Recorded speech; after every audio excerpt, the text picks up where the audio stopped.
अस्सलाम वालेकुम। मैं हूं फैसल मोहम्मद और आप देख रहे हैं हमारा YouTube channel views of Faisal Mohammad.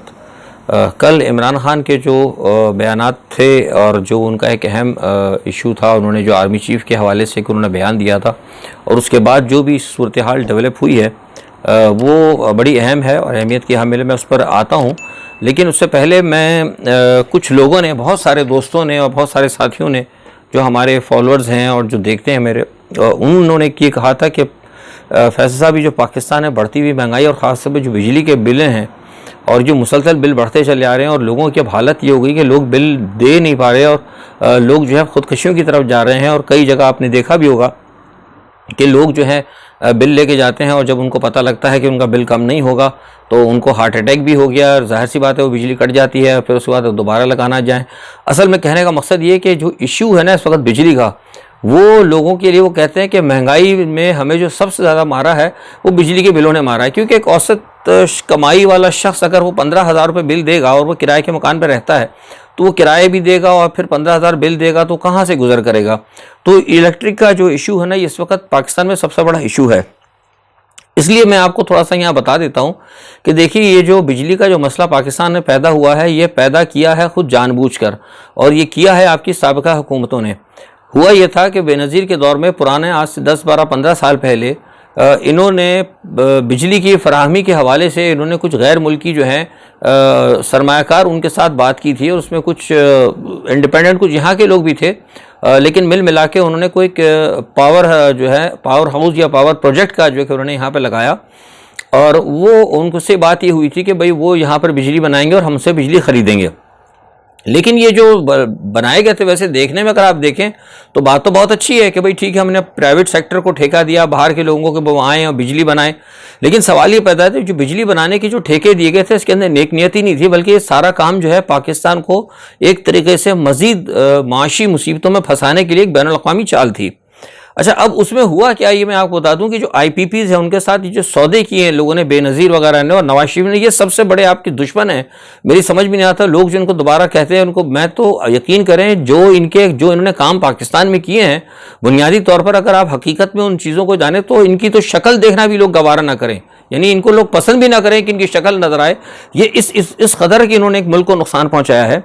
इन्होंने जो माहिदे किए वो माहिदे बड़े मुल्क दुश्मनी पे थे। उसमें आपको थोड़ी सी चीज़ मैं समझा देता हूँ कि ये बढ़ते क्यों चले आ रहे हैं मामला, तो और आपका जो सारा जो काम ख़राब हो रहा है माशी तौर पर, वो इसीलिए ये IPPs की वजह से हो रहा है। आपको शायद पता नहीं होगा, 1100 अरब से ज़्यादा जो है हम जो है इन IPPs को दे चुके हैं और मज़ीद पता नहीं कितने 100 अरब जो है अभी देना है। और उसके अलावा भी हम जो है बहुत सारा इनका फिर हम इनके कहते हैं कि कर्जदार रहेंगे। ये हुआ ये कि जिस वक्त ये बिजली के महकमे यहाँ पे प्राइवेट लाए गए थे IPPs, तो उनसे जो माहिदा इन्होंने किया, तो उनसे माहिदे जो किए वो मुल्क दुश्मनी पे थे। वो माहिदे यूँ थे, मैं आपको ज़रा सलीस उसमें समझाता हूँ ताकि एक आम आदमी भी समझ जाए कि इनसे ये बात हुई थी कि जब आप यहाँ पर बिजली पैदा करेंगे तो उन्होंने ये कहा, उनकी शराइत ये थी, और ये सब गैर मुल्की उसके ऊपर हुआ है, मतलब ये मैं बता रहा हूँ आपको, ये जो आपको फंसाया गया है, उनसे शराइत ये तय हुई थी कि मिसाल के तौर पर वो ये कहते हैं कि हम 100 यूनिट बिजली बनाएंगे, ठीक है। अब 100 यूनिट वो बिजली बनाएंगे, लेकिन पाकिस्तान की ज़रूरत क्या है, 50 यूनिट है। तो उन्होंने ये कहा कि हमारी चूँकि कैपेसिटी 100 यूनिट बनाने की है तो हम 100 यूनिट बनाएंगे, लेकिन चूँकि आपको 50 यूनिट की ज़रूरत होगी तो आप 50 यूनिट खर्च करें, लेकिन हमें पेमेंट कितने की करेंगे, 100 की करेंगे। यानी इसका मतलब ये हुआ कि वो बुनियादी तौर पर देंगे तो हमें 50 यूनिट, लेकिन वो पैसे 100 के लेंगे। ये हमसे माहिदा कि यार वो 50 यूनिट के पैसे किसके पास से जाएंगे, ज़ाहिर है वो कौम की जेब से जाएंगे। एक तो ये हो गई, चलिए ये आप हो सकता है बर्दाश्त कर लें। दूसरी एक में इन्होंने ये करवाया कि जो IPPs को जो यहाँ पे जो तेल की सप्लाई या गैस वगैरह की जो भी सप्लाई होगी, जिस तरीके से भी चलेंगे महकमे मुख्तलिफ किस्म के हैं, तो मशीनरीज या जो कोई भी है, मुख्तसर मैं आपको समझा रहा हूँ, उसी डिटेल में नहीं आ रहा टेक्निकल, तो वो उनको चलाने के लिए जो तवानाई या जो तेल वगैरह या गैस या फर्नेस जो कुछ भी अगर होगा, जैसे भी उनको जो चाहिए होगा, वो हुकूमत पाकिस्तान सप्लाई करेगी, लेकिन उसका रेट फिक्स होगा। यानी इसका मतलब ये हुआ कि अगर आज से 10 साल पहले आपने किसी एक कंपनी को अगर 100 रुपये पर लीटर के हिसाब से पेट्रोल दिया था, जो माहिदा हुआ था, तो उनसे ये माहिदा किया है कि आपने हमेशा ये 100 रुपये ही के हिसाब से देना है। यानी अगर मार्केट में अगर 300 रुपये अगर हो जाता है तो हुकूमत ने इनको 100 रुपये भी देना है, यानी 200 रुपये नुकसान वो भी बर्दाश्त करेगी, और वो भी किससे जाएगा, वो भी आपकी जेब पे जाएगा। तो ये दूसरा बड़ा जो है नुकसान वाला माहिदा, मिलियंस ऑफ मिलियंस का फर्क पड़ा। और तीसरा सबसे बड़ी बात यह कि इनको ये कहा गया था कि जो इनकी अदायगियां होंगी वो भी कहीं ना कहीं फॉरेन एक्सचेंज यानी डॉलर के अंदर होगी, तो डॉलर आपके पास आएगा कहां से। तो बुनियादी तौर पर ये सारा जो मामला है ये एक बहुत बड़ा घन चक्कर है। और आपको याद होगा कि जिस वक्त इमरान खान की हुकूमत आई थी तो इमरान खान ने इनसे कोशिश की थी नेगोशिएट करने की।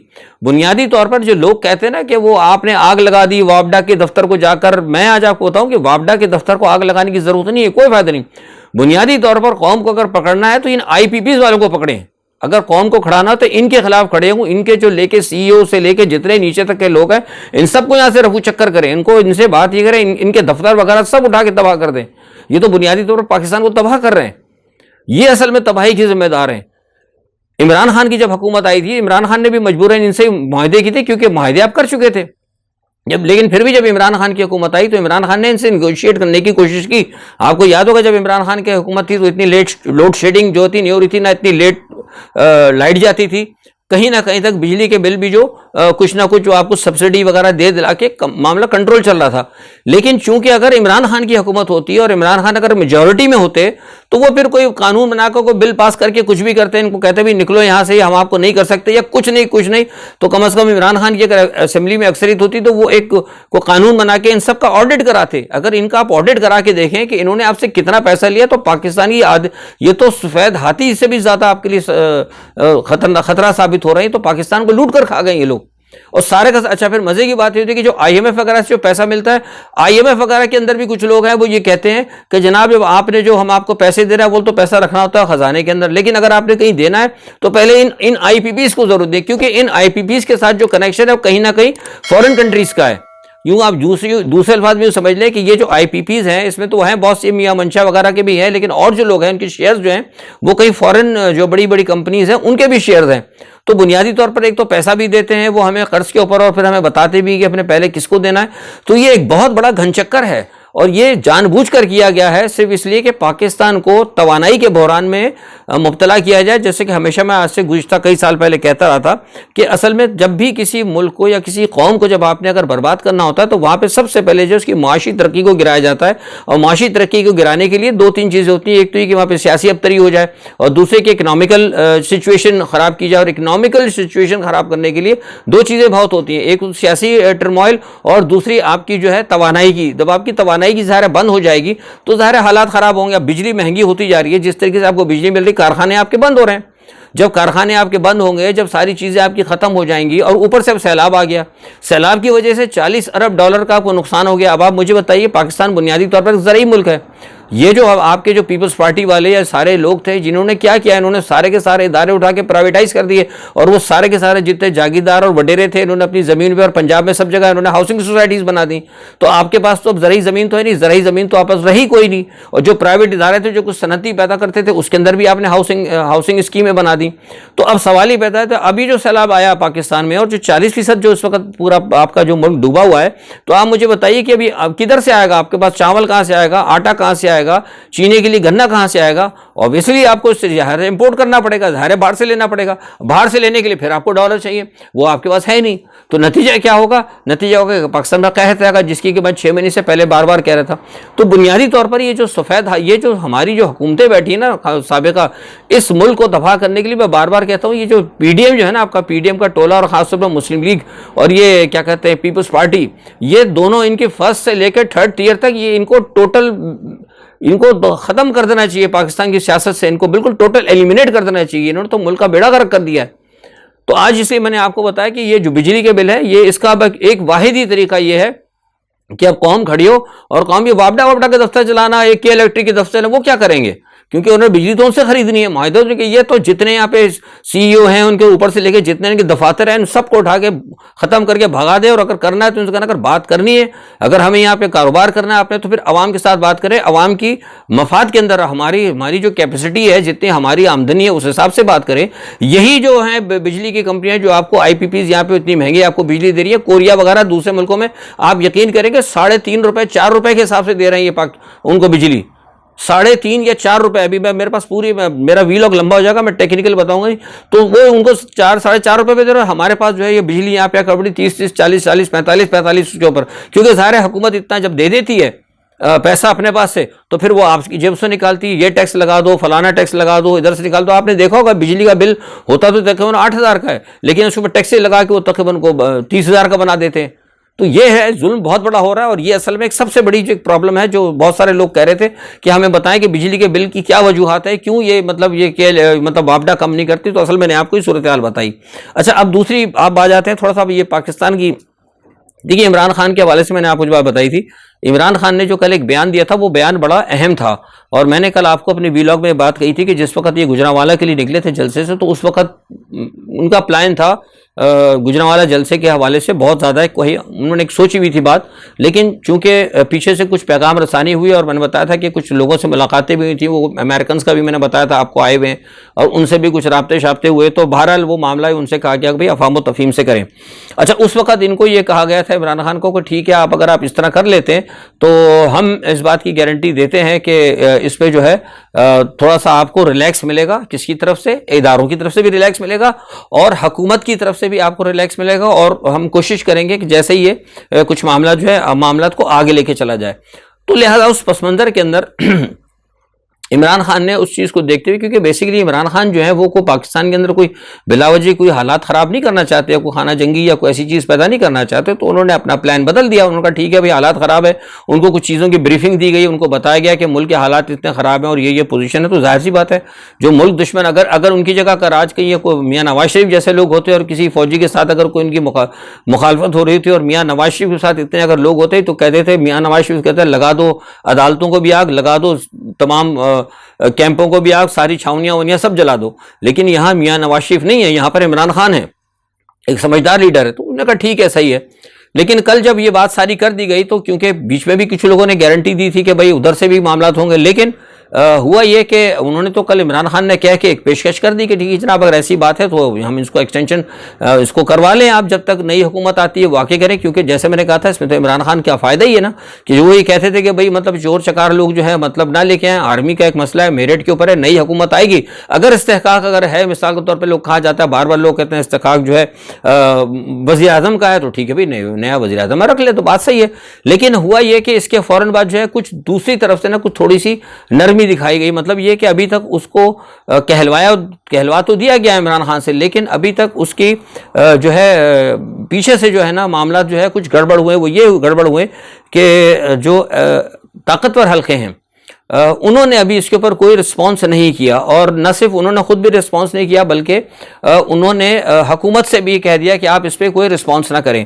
तो मैंने जब अपने तौर पर जब मैंने इसकी तमाम जब छानबीन की अपने तौर पर खुफिया तरीके से, जो तरीक़ेकार होता है, तो उससे पता ये लगा कि इसके अंदर मगरिब की जो लोग आए थे कुछ वो लोग शामिल थे, लेकिन मगरिब के कुछ लोगों ने शायद गालिबन उन्होंने ताकतवर हल्कों को इस मसले पर एतमाद में नहीं लिया था। ये मैं आपको बड़ी अहम बात बता रहा हूँ। लेकिन जहाँ तक हुकूमत का ताल्लुक है शहबाज शरीफ की, तो ये तो आपको पता है कि अमेरिका का एक कौंसल जनरल भी अगर खड़ा होता है तो कहते हैं ठीक है सर, जैसे आप कहें।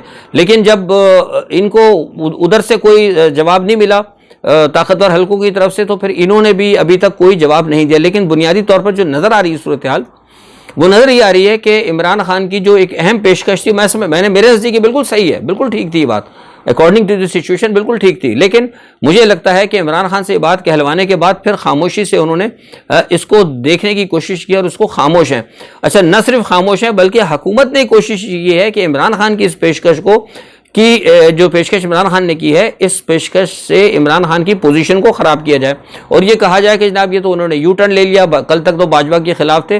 लेकिन जैसे मैंने कहा, जो असल हक़ाइक़ है, जो इमरान खान ने जो चीज़ सोची थी और जो कुछ लोगों ने सोची थी, वो बुनियादी तौर पर यही थी कि मामलात को किसी तरीके से दुरुस्त कर लिया जाए। लेकिन ये तो एक बात हुई, लेकिन 24 घंटे के अंदर अंदर ही ये जब ये बयान एक इमरान खान का आ गया, तो उस दौरान भी एक चीज़ महसूस की जा रही है कि पंजाब की हुकूमत गिराने के लिए फिर दोबारा, जाहिर सी बात है, अब इमरान खान भी हैं यहाँ पे हुकूमत में रहे हैं, पंजाब की गवर्नमेंट उनके पास है, कुछ थोड़े बहुत ज़राए उनके पास भी हैं। उन्होंने फिर दोबारा कुछ उनको पता लगा, कुछ लोगों के दरमियान राब्ते हो रहे हैं और बात ये की जा रही है कि पंजाब की हुकूमत गिराई जाए। तो उसके ऊपर फिर जब इमरान खान को पता लगा कि एक तरफ तो हमें ये मगरब के अहम लोगों के ज़रिए पैगाम दिया गया कि अगर आप इस तरह चलें और इनके ऊपर थोड़ा एक्सटेंशन कर दें, हालात बहुत ख़राब हैं, मामला को दुरुस्त करें, आप थोड़ा सा नरम रवैया इख्तियार करें तो हम आगे चलने के लिए तैयार है। लेकिन एक तरफ मुझसे ये कहलवाया जा रहा है और मैं जब नरम रवैया देने के लिए तैयार हूँ तो उधर मेरी हुकूमत भी गिराई जा रही है और स्टिल -1 की भी बात हो रही है। तो फिर लिहाजा आपने देखा कि इमरान खान ने दोबारा थोड़ा सा उसकी अपनी पोजीशन को क्लियर किया। उन्होंने कहा कि देखिए बात जो मैंने कहनी थी कह दी है कि ठीक है मामला थोड़ा सा अगर हालात हैं तो ठीक है कर दें आप, और बात बिल्कुल सही है, नई हुकूमत आगे कर ले आर्मी चीफ का। लेकिन अगर आप ये समझते हैं कि मुझे इस तरह मुतमईन करके पीछे से अगर आप हुकूमत गिराना चाहते हैं, मुझे इसमें अटका के जनाब मैं ठीक है आर्मी चीफ की एक्सटेंशन भी हो जाए और मैं खामोश होकर बैठ जाऊं, आप मुझे थपक दें कि भाई ठीक है इलेक्शन भी जल्दी हो जाएंगे, लेकिन पीछे आप हुकूमत गिरा दें और हुकूमत गिराने के बाद साथ साथ आप ये काम कर दें, -1 का भी चक्कर चलाएं, तो इसके ऊपर अगर आप करेंगे तो फिर ये काम ऐसे नहीं चलेगा। और फिर उन्होंने कहा कि अगर मैं जो हूँ अगर चाहूँ तो मैं फिर दोबारा सितंबर में कॉल दे सकता हूँ। तो ये मैं समझता हूँ कि ये एक उनकी जो है बहुत अच्छी एक बात है। और जैसा कि ताकतवर हल्कों ने किया कि जब उन्होंने अगले मतलब ये इस वक्त तो तकरीबन 36 घंटे हो चुके हैं इमरान खान की पेशकश का, जब उन्होंने 36 घंटे तक कोई जवाब नहीं दिया ताकतवर हल्कों ने, तो फिर इमरान खान ने अपनी पोजीशन क्लियर कर दी कि मतलब आप ये ना समझे मुझे कि मैं कमज़ोर पड़ गया हूँ या मुझे आप ट्रैप कर गया हो। तो उसका यहाँ से बहुत सारे लोग ये भी कह रहे थे, बहुत सारे के लोग इमरान खान फिर ट्रैप होगा, ट्रैप नहीं हुए। According to this situation Imran Khan ने जो है फैसला सही किया। अच्छा, अब एक चीज़ तो ये है, दूसरा कि अब फिर वही बात है, मैं जैसे भी कह रहा था आपको कि लोगों को डरा रहे हैं बार बार कि जनाब वो अगर इमरान खान अगर हालात लेकर उस तरफ जा रहे हैं, और आपको पता है कि डॉलर का भी जो मैंने बताया कि डॉलर फिर नीचे गिर रहा है। तो आज मैं फिर दोबारा देख रहा था, कुछ लोग कह रहे थे टीवी के ऊपर बड़े तजिया निगार के पाकिस्तान डिफ़ॉल्ट। मेरी समझ में नहीं आता कि आप लोगों को क्यों डराते हैं, पाकिस्तान कोई डिफ़ॉल्ट होने नहीं चाह रहा। ये IMF वाले देखें, मैंने आपको पहले भी बात समझाई थी कि IMF के कुछ लोग जो है ना, उनके जो स्पोक्स पर्सन होते हैं, इस मास्टर वाइज जो हैं, वो पाकिस्तान के अंदर ब्यूरोक्रेसी के अंदर बैठे हुए लोगों को इतना डराते हैं। आप डिफॉल्ट हो रहा है, आपको कुछ नहीं होता डिफॉल्ट। आपको पता है कि बरतानिया जो है, बरतानिया के बारे में, बरतानिया 5 दफा डिफॉल्ट हो चुका है, 5 दफा जो है बरतानिया जो है डिफॉल्ट हो चुका है, दिवालिया हो चुका है। क्या बरतानिया सफास्ती से खत्म हो गया? अमेरिका तकरीबन 3 दफा डिफॉल्ट हो चुका है, अमेरिका सुपर पावर बनी हुई, क्या खत्म हो गया? ये हमारे यहाँ लोगों को खौफजदा किया जाता है। भाई अगर आप डिफॉल्ट अगर आप अव्वल तो इंशाल्लाह होंगे नहीं, लेकिन अगर डिफॉल्ट की तरफ जाते हैं तो उसका मतलब ये है कि अगर आपका कंट्री डिफॉल्ट होता है तो फिर इसका मतलब आपको मेहनत करनी पड़ेगी, मतलब आप मेहनत से भाग रहे हैं। तो ये जो है ना, एक बार बार ये इस तरह इस किस्म की हरकतें करके लोगों को खौफजदा करते, कोई डिफॉल्ट होने का चक्कर नहीं, ये सिर्फ ये सारे के सारे जो है। और इसीलिए मैं जो कहता हूँ बारहार, जो मैं सारी सूरत हाल देख रहा हूँ कि अगर इमरान खान को अगर दोबारा ये चांस मिला, जाहिर सी बात है पिछली मरतबा उनको चांस मिला था, उनके पास अक्सरियत नहीं थी, लिया तो कुछ काम नहीं कर सके, लेकिन नेक्स्ट अगर चांस मिला तो मैं समझता हूँ कि सारी चीज़ें जो इसमें वो गड़बड़ी हुई है, जो कमजोरियाँ थी, मैं समझता हूँ उसको दूर करने की कोशिश करेंगे। अच्छा, एक सिर्फ ये मैं बता दूँ आपको कि ये तो पाकिस्तान में चल रहा है ना मसला, लेकिन मैं बता दूं कि रूस की तरफ से मैंने आपको बताया कि रूस के हालात जो है बड़े ख़राब हो रहे हैं, रूस पीछे से हट रहा है। क्रीमिया का बहुत बड़ा इलाका जो है यूक्रेन ने कब्जा कर लिया। और मुझे हैरत की बात है, आपसे मैं कह रहा था ये बात कि जिस तरह पूरा नेटो और जिस तरह पूरा अमेरिका उसको सपोर्ट कर रहा है, उसकी वजह से अब रूस पीछे हटना शुरू हो गया। और क्रीमिया का बहुत बड़ा इलाका जो कि रूस के कब्जे में था, वहाँ पर वो उन्होंने कब्जा कर लिया। और ये इंतहाई ख़तरनाक सूरत हाल है। मुझे नहीं लगता कि रूस जो है इस तरह कोई शायद शिकस्त मान जाए, लेकिन देखने में तो बज़ाहिर वो लग रहा है, लेकिन ख़तरा ये भी है, मेरी अपनी जो तज्जिया भी है और खबर भी है। अभी तो फिलहाल तज्जिया होगा, खबर इसलिए नहीं कहूँगा क्योंकि कन्फर्म नहीं हुई, लेकिन तज्जिया ये है कि शायद हो सकता है रूस अगर इस तरह अगर पीछे हटाने की कोशिश की इसको, तो हो सकता है फिर रूस जो है कोई टेक्टिकल वेपन्स इस्तेमाल करे और ये मामला बढ़ सकता है। लेकिन एक चीज़ और भी है कि आपको पता है कि वो क्योंकि जो ख़तरा मुझे लग रहा है वो ये है कि रूस ने अपने कई जर्नैल जो है ना वो यूक्रेन के पास सैक कर दिए हैं। तो जर्नैल्स को सैक करना जो होता है ना, ये फिर उससे अंदर फौज का इससे मोरल डाउन होता है। तो इसलिए मुझे थोड़ा सा इस पर ख़तरा है कि कहीं वो को मसला जो है मतलब प्यूटन जो है झिझला कर कोई बड़ा ऐसा गलत फैसला ना कर दें, ख़तरनाक हथियार इस्तेमाल करें। लेकिन जैसे मैंने कहा था कि वो पावर प्लांट जो यूक्रेन का है, जिसके अंदर ऑलरेडी इस वक्त कब्ज़े में है अभी भी वो खार्किव के करीब, अगर उस पर भी अगर रूस ने अगर हमला कर दिया तो ये यूरोप के लिए बड़ा मसला बन सकता है। अच्छा, दूसरी एक बात ये कि SCO की मीटिंग हो रही है, मैंने आपको बताई थी, उसके अंदर जो है चीन और रूस की क़यादत मिलने वाली है। तो मुझे लगता है जो कुछ मैंने मालूमात की है उसमें यह है कि शायद हो सकता है कि प्यूटन की कोशिश होगी कि चीन जो है इस सूरत हाल में उनके साथ खड़ा हो, क्योंकि वैसे अंडरस्टैंडिंग तो इनकी है, लेकिन साथ में क्योंकि पीछे से इनको जो बैक मिल रही है वो किम योंग की भी मिल रही है, लेकिन किम योंग शायद गालिबन इतना खुलकर सामने ना आए। लेकिन सुनने में ये आ रहा है कि वो इस हवाले से चीन के साथ और रशिया के साथ किम योंग खड़े हैं, और जिस तरह उन्होंने अमेरिका को धमकी दी है तो मुझे लगता है कि मामला ऐसे हो। लेकिन एक बात और भी है, शंघाई कॉन्फ्रेंस जो है, शंघाई कॉन्फ्रेंस के अंदर जो दूसरे ममालिक हैं, ठीक है ईरान भी है, लेकिन जो दूसरे कुछ ममालिक हैं इसके अंदर भारत भी है, तो मुझे नहीं लगता कि शंघाई कॉन्फ्रेंस जो है ना वो अपने इस प्लेटफॉर्म को एंटी वेस्ट जाने दें।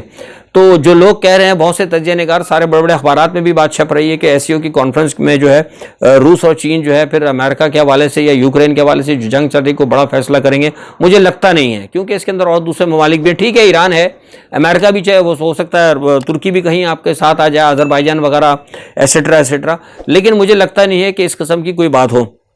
लेकिन ये है कि एससीओ की मुलाकात के अंदर जो है, जो मीटिंग हो रही है शंघाई, उसके अंदर मोदी साहब की, और मैंने आपको बताया था कि शहबाज शरीफ की कोशिश हो रही है मुलाकात करने की, और ये मुलाकात जो है ना ये सिर्फ पाकिस्तान की तरफ तो कोशिश कर रही है, लेकिन अमेरिका भी कोशिश कर रहा है।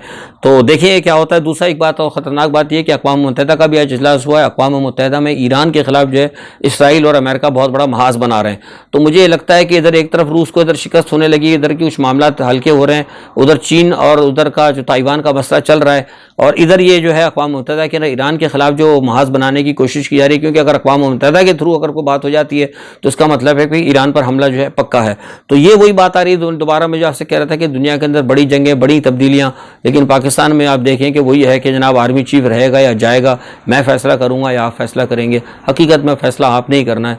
आज के लिए इतना ही। कल इंशाल्लाह जो भी सूरत हाल होती है हाजिर होऊंगा। अपना बहुत ख्याल रखिएगा। अल्लाह हाफ़िज़।